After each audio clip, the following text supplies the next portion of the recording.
Bueno, hoy vamos a hablar de los enfoques de la administración, los diversos enfoques que ha tenido la administración, ¿verdad? Vamos a ver la administración científica, dentro de ella la escuela científica, la racionalización del trabajo, el estudio de tiempos y movimientos y por supuesto los primeros aportes de esta administración científica, así también como el Fordismo, ¿verdad? Bueno, la administración científica para las grandes empresas de aquellos tiempos y de hoy también es la base para desarrollarse, es decir, es la base para obtener mejor coordinación de sus elementos, mejor maquinaria, mejor mercado, mejor mano de obra y entre otras cosas. Este tipo de teoría administrativa busca implementar métodos científicos para las producciones administrativas, ¿verdad? O para los problemas administrativos, con el fin de alcanzar la eficiencia industrial. Uno de los principales fundadores o el principal fundador de la escuela científica de la administración fue el ingeniero norteamericano Frederick Taylor. Él dio lugar a la preocupación de eliminar el desperdicio y todas las pérdidas sufridas en ese entonces en las empresas. ¿Para qué? Bueno, para que no hubiera tanto desperdicio de productos o de implementos y poder llegar a alcanzar los niveles de productividad. Él lo hizo bajo 4 principios fundamentales, como por ejemplo el primer principio, que fue el principio de planeamiento. El segundo principio es el principio de la preparación o la planeación. Número 3, el principio de control. Y el número 4, bueno, el principio de la ejecución. Bueno, el mayor mérito de Frederick Taylor fue que aplicó una metodología ideal para la solución de los problemas establecidos en ese tiempo, ¿sí?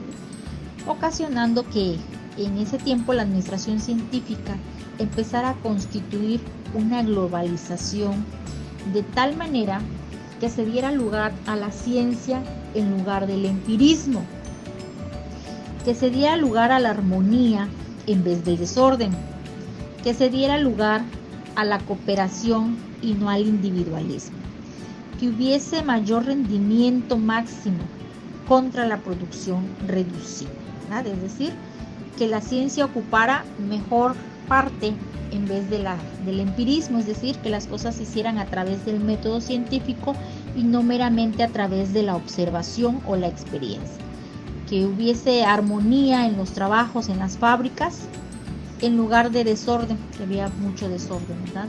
Además, optó por el trabajo en equipo y no de manera individual, y bueno, y rendir máximo contra la producción reducida, ¿sí? Hubiese más rendimiento y producir más, ¿okay? Y bueno, los primeros aportes a partir de esta administración científica, bueno, estos principios fueron tres aportes, ¿sí? A partir de los principios hubieron 3 aportes. El primer aporte fue que se debería seleccionar obreros con potencial para especializarlos en las tareas que desarrollaran, es decir, especializar personas en ciertas tareas para que se hicieran mejor, con eficiencia y con mayor eficacia. Y bueno, otro de los aportes fue estudiar de manera científica las tareas administrativas, como decíamos, ¿verdad?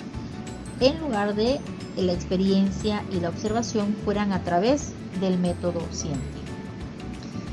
Desarrollar una supervisión de tipo funcional que no fuera autoritaria a como se ejercía en ese entonces por los capataces generales, sino que fuera una supervisión que funcionara, que no fuera autoritativa, ¿verdad? Bueno, en sí el máximo objetivo de la administración científica es de asegurar la mejor prosperidad al patrón o al jefe encargado de tal empresa, como también para el empleado. Es decir, en otras palabras, era muy necesario que al trabajador se le incentivara con salarios altos y el empleador tuviera bajos costos de producción. ¿No? Según Taylor, ¿verdad? Él tenía un concepto muy definido en ese entonces de que el hombre buscaba trabajo no porque le gustara, sino porque era un medio de ganarse la vida a través del salario que el trabajo le proporcionaba, ¿verdad? Era como satisfacer sus necesidades, aunque no le gustara, sino nada más bien lo hacía por sustento, por ganarse la vida. Hoy en día sabemos o pensamos o sentimos que no es así. Buscamos un trabajo que nos guste y además obviamente nos paga. Bueno, entonces hay mayor productividad. Pero bueno, este era el concepto que él tenía. Bueno, otro de los estudiosos de la administración científica fue Henry Ford. ¿Sí? Henry Ford.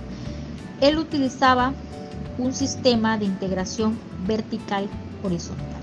¿Qué quiere decir esto? Bueno, que toma lo esencial de Taylor, pero lo supera en cuanto a su visión.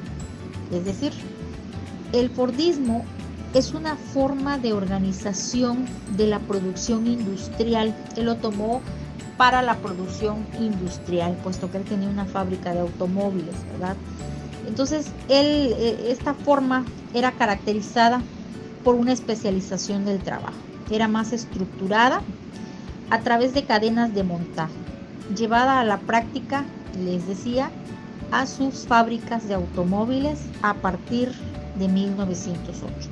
Esta forma de organización que llevó a sus fábricas se dio bajo la siguiente manera. Revolucionó la forma de ejecución del trabajo, es decir, era de manera ya especializada.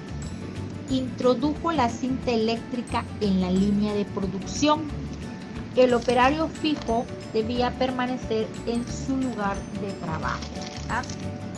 Y se desencadenan consecuencias como la reducción de los tiempos, es decir, más producción, menos déficit, ¿sí? Reduce los tiempos para producir y bueno, porque pues eran mejores pagados y además había menos déficit, menos desperdicios para los dueños de las fábricas. Esto lo implementa en su fábrica y bueno, le funcionó, le dio resultado, ¿sí?